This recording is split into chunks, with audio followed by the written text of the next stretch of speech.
Assalamualaikum warahmatullahi wabarakatuh. Perkenalkan, nama saya Gunawan dari Fakultas Sains dan Teknologi, Prodi Sistem Informasi dari UPBJJ Bogor. Di sini saya akan mengerjakan tugas 3 basis data, yang dimana pada tugas 3 tersebut yaitu melakukan praktikum transaksi dan melakukan praktikum basis data terdistribusi. Panduan mengerjakan: lakukan setiap tahapan praktikum dengan mengacu pada panduan praktikum yang tersedia pada e-learning dan BMP. Pelaporan dan penilaian: laporkan kegiatan praktikum yang telah dilakukan dengan mengupload link rekaman video yang wajib berisi elemen sebagai berikut: perkenalan identitas mahasiswa, langkah-langkah praktik yang dilakukan disertai aktivitas kegiatan mahasiswa, hasil praktik yang telah dilakukan, kata-kata penutup dari mahasiswa. Pertama-tama di sini saya akan melakukan praktikum transaksi, yang mana pada soal A tugas 3 basis data. Selanjutnya kita langsung buka exam. Di sini saya melanjutkan data dari tugas 2. Untuk melakukan transaksi, kita klik ke bagian rutin dan kita tambahkan rutin. Di sini saya akan memberikan nama transaksi 1. Sebelumnya saya berpacu mengerjakan tugas pada panduan praktikum. Dan di sini untuk mempersingkat waktu, saya sudah membuat perintah yang sesuai pada panduan praktikum. Kita langsung kopikan saja untuk mempersingkat waktu. Untuk di bagian transaksi 1, di sini adanya perintah seperti begin, start transaction, insert into pasien, ID pasien, nama pasien, alamat pasien, jenis kelamin. Dan di sini saya memberikan ID pasien dengan nomor 15 atas nama pasien Rudi, alamat pasien Bogor, Jalan Tumenggung, dan jenis kelamin laki-laki atau L. Selanjutnya kita kirim. Setelah dibuat, kita cek pada bagian eksekusi. Untuk di bagian eksekusi, ternyata atas nama pasien Rudi muncul, dan kita akan bandingkan pada tabel pasien. Untuk di bagian tabel pasien atas nama Rudi dengan ID pasien 15 itu tidak muncul, dikarenakannya tidak ada perintah commit, yang merupakan perintah yang menandakan transaksi telah selesai dan terjadi perubahan data. Selanjutnya di sini saya akan membuat transaksi yang kedua, yang menggunakan perintah commit. Kita langsung tambahkan rutin. Kita beri nama transaksi 2. Kita kopikan.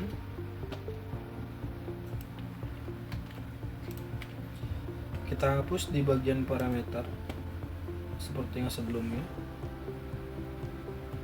Dan untuk transaksi 2, di sini saya memberikan ID pasien dengan nomor 16 atas nama pasien Firda, alamat pasien Sumedang, Jalan Dago, jenis kelamin perempuan, dan perintah commit ditempatkan di antara select dan end.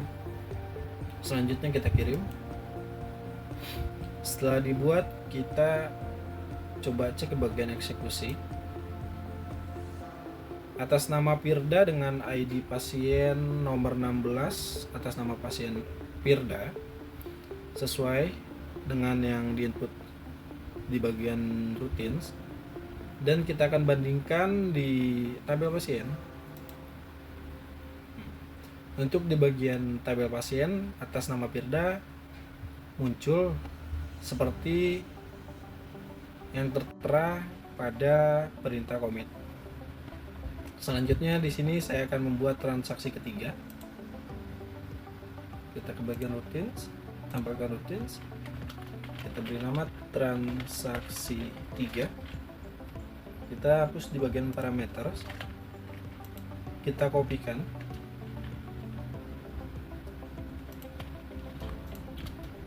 Untuk di bagian transaksi 3, di sini saya memberikan ID pasien dengan nomor 17 atas nama pasien Firman, alamat pasien Cianjur Jalan Raya Cianjur Cipanas dengan jenis kelamin laki-laki.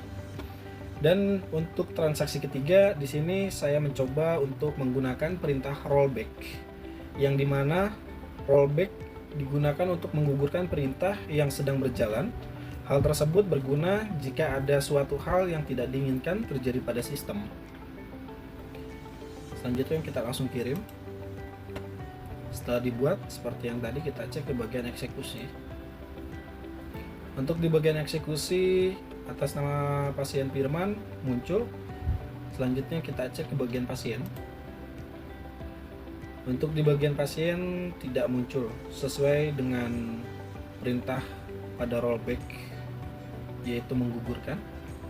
Selanjutnya di sini saya akan membuat perintah keempat. Kita ke bagian routines, tambahkan routines, kita beri nama transaksi 4, kita hapus di bagian parameter, kita kopikan. Untuk di bagian transaksi 4, di sini saya memberikan ID pasien dengan nomor 16, nama pasien Liza, dan alamat pasien Garut Jalan Pasawangan, jenis kelamin perempuan. Di sini saya masih menggunakan perintah rollback dan commit, tetapi untuk penempatan berbeda seperti yang tadi. Selanjutnya kita kirim.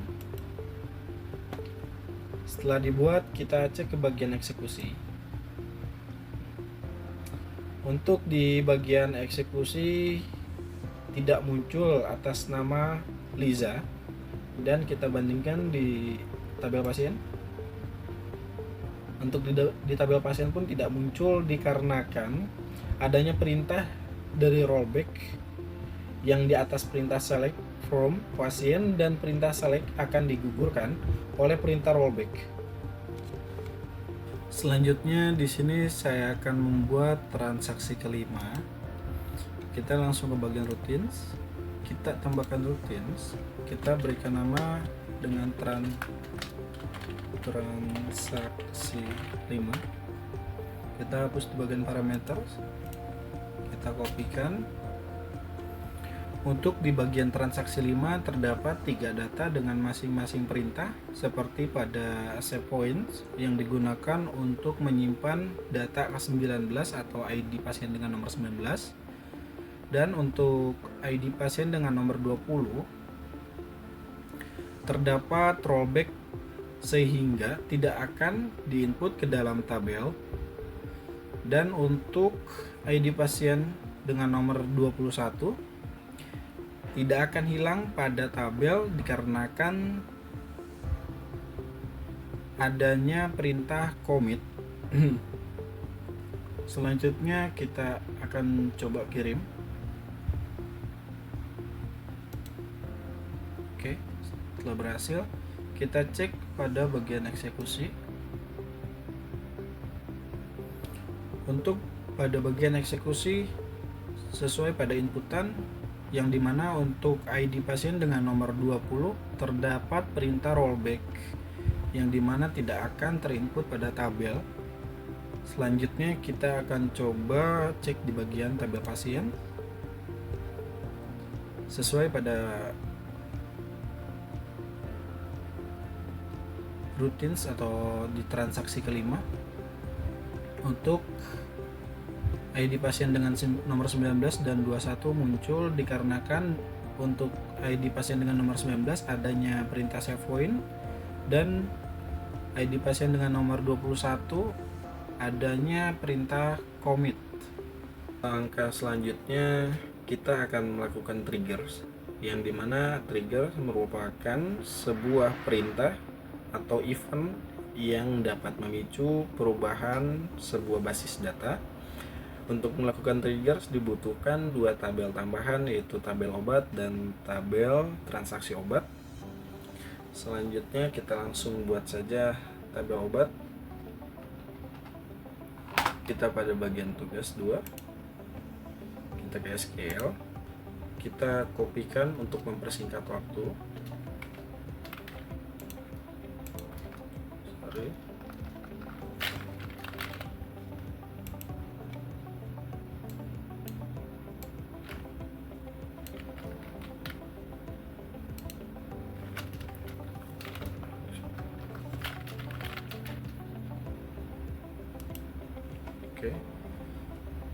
Langkah selanjutnya kita langsung kirim.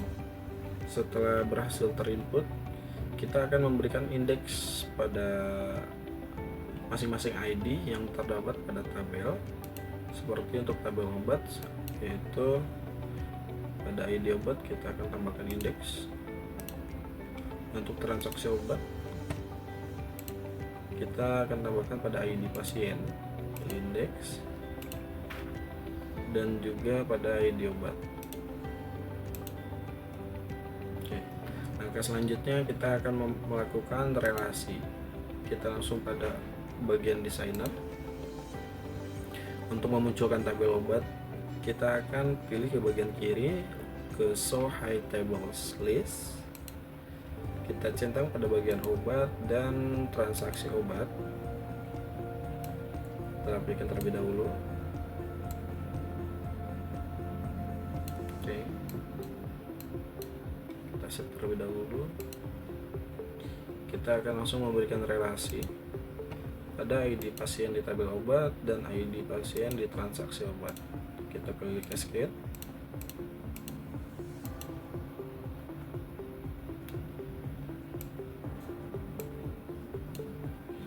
Dan kita berikan relasi pada ID obat pada tabel obat dan ID obat pada tabel transaksi obat.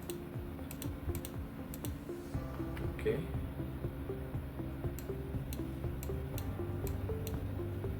Kita save terlebih dahulu. Setelah melakukan relasi pada tabel obat dan transaksi obat, kita akan pergi pada bagian trigger. Kita pilih tambahkan trigger. Kita berikan nama tanggal jual. Untuk tabel kita pilih pada bagian transaksi obat. Untuk waktu kita pilih bagian after. Selanjutnya kita kopikan, kita kirim.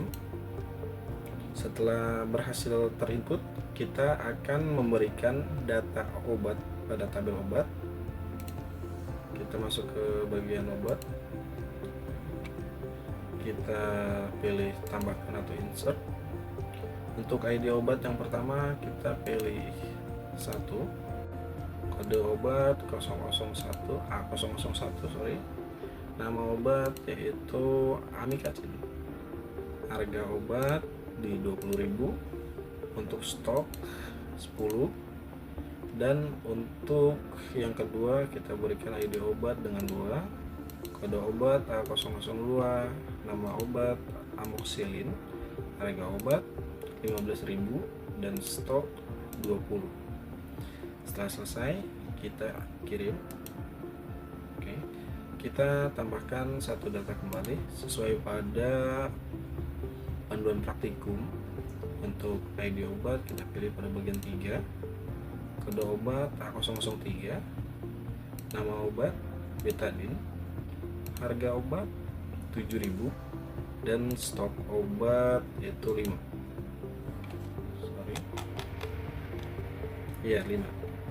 Selanjutnya kita kirim. Oke, setelah selesai kita coba cek terlebih dahulu. Setelah berhasil terinput data yang ada di tabel obat, seperti ada obat amikacin, amoxicillin, dan betadine. Setelah memasukkan data pada tabel obat, kita akan mencoba untuk melakukan trigger transaksi. Kita langsung pada bagian transaksi, kita pada bagian tambahkan.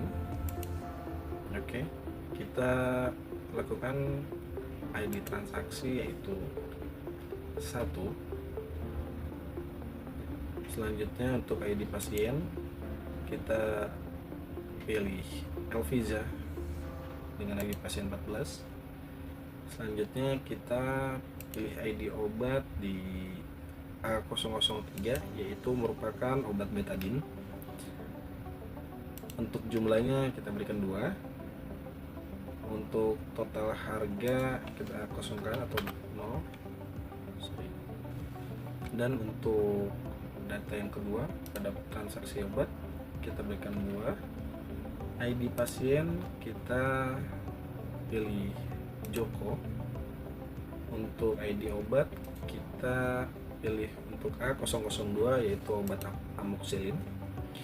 Kita pilih jumlah yaitu 5. Kita berikan 0. Setelah selesai kita kirim. Selanjutnya kita akan mencoba untuk di bagian jelajahi, di bagian transaksi obat berhasil pada inputan tersebut. Selanjutnya kita akan mengecek pada bagian tabel obat apakah obat yang dipesan berkurang pada jumlah yang awal. Kita request dulu. Setelah melakukan transaksi seperti tadi, untuk obat amoxicillin atau dengan kode obat A002 yang pertama jumlahnya itu 20 stok, berkurang menjadi 15 stok. Sama dengan pada obat betadine dengan kode obat A003 yang di awal stok memiliki 5 stok obat dan dipesan 2 oleh pasien Elviza. Demikian tugas 3 basis data ini saya kerjakan. Mohon maaf bila mana ada yang kurang tepat, dan terima kasih untuk yang sudah menonton. Wassalamualaikum warahmatullahi wabarakatuh.